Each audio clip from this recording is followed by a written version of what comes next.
A breakup or divorce can be one of the most stressful and emotional experiences in life. Whatever the reason for the split, and whether you wanted it or not, the breakup of a relationship can turn your whole world upside down and trigger all sorts of emotions. It launches you into uncharted territory. Everything's disrupted. Your routine and responsibilities, your home, your relationships with your children, as well as the extended family and friends. And even your identity. It brings a lot of uncertainty about the future. We've put together a series of videos specially for separated parents, focusing on a range of topics such as communication, co-parenting, managing emotions and mediation. We hope you find them helpful. We all think we're good communicators, but how often in our exchanges are we simply stating our case or listening only to respond, without really considering the perspective or the needs of the other person? When you separate from your partner, the communication style between you is likely to become very different. For some, it will become significantly worse. For others, routines and habits will become entrenched. And sadly, in some situations, communication can break down entirely. Separation can be hard, and it's likely to affect every aspect of your life. You need to stop and think about the impact of your words and actions, as well as any impact of potential silence and inaction. While you are no longer partners, you will be parents forever. Making good choices when communicating can be very helpful in what is often a very stressful situation, especially for your children. Learning ways to communicate effectively can reduce the risk of things spiralling to a place from which it can be hard to recover.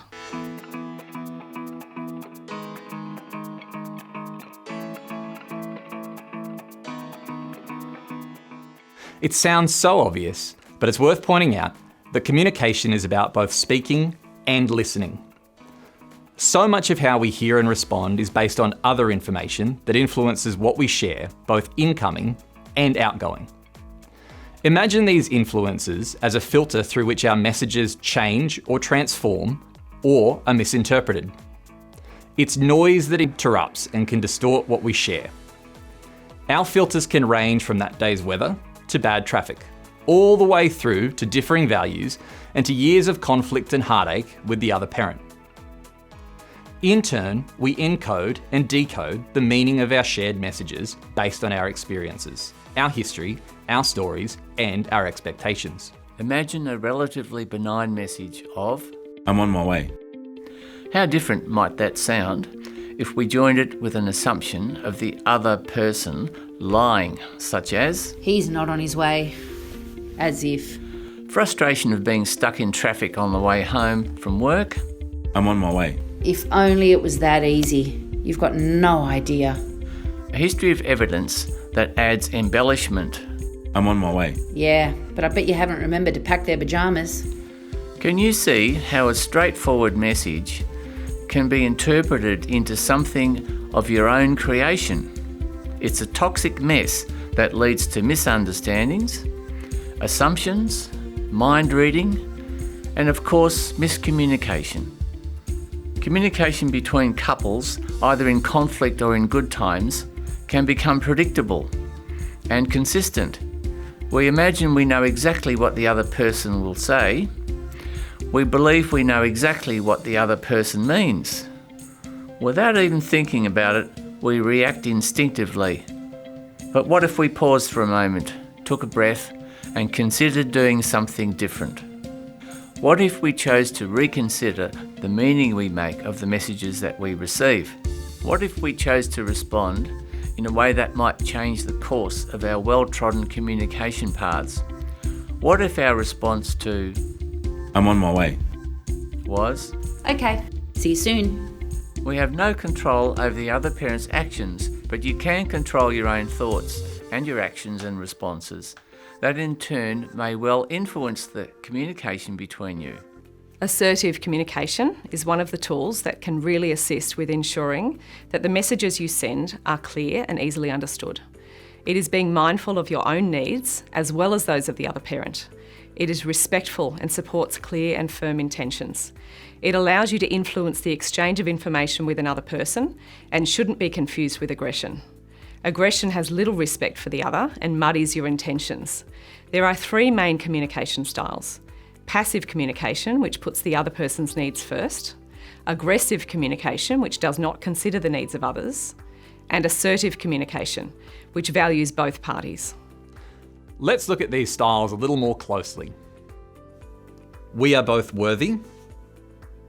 You're not worthy. I'm not worthy. I'm direct and honest. I'm reactive and demanding. I find difficulty in saying no. I ask for my own needs to be met whilst respecting the needs of others. I focus on winning rather than collaboration.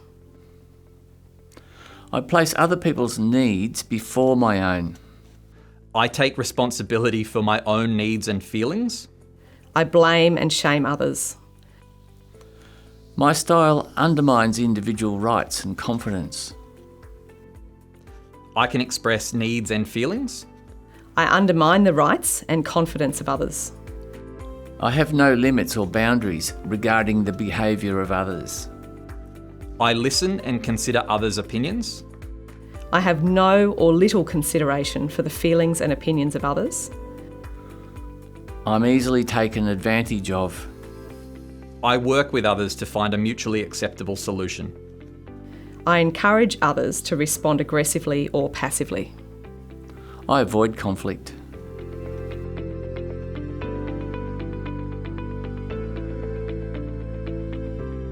Then there's passive aggression. This has an overtone of aggression, hidden in a neutral or even pleasant tone, but it's a way of disputing or disagreeing without being upfront and clear about your message. Let's chat through some tips. If you want to be less aggressive and more assertive, try letting others speak first. Stop yourself trying to interrupt the other person. Ask the other person's opinion and listen to it. Avoid knee-jerk reactions of blaming, shaming, and humiliating. Be curious about whether your way is the best way for the other person. If you want to be less passive and more assertive, pay attention to your own needs and feelings. Stop yourself saying, "I don't mind," or "whatever's easiest for you." When asked your opinion, give your opinion and practice asking for things, stating your preference. Avoid self-criticism or self-deprecation, and take some time to figure out what works for you. Here are some general tips for communicating assertively. Plan what you're going to say to the other person. What point needs to be made, or what question needs to be asked. Be factual and objective. Avoid global generalisations such as always or never or every time. This will almost certainly guarantee a defensive response. Use statements that start with I. For example, I need rather than you need to. Think about your body language, relax, use eye contact and check your posture. Consider the tone of your voice and avoid sarcasm. Be mindful of your boundaries so that things don't get confused, and say no if you need to. Listen and let the other person know that you've understood what they've said. Avoid blaming, shaming and humiliating the other, and stay calm and remember to breathe.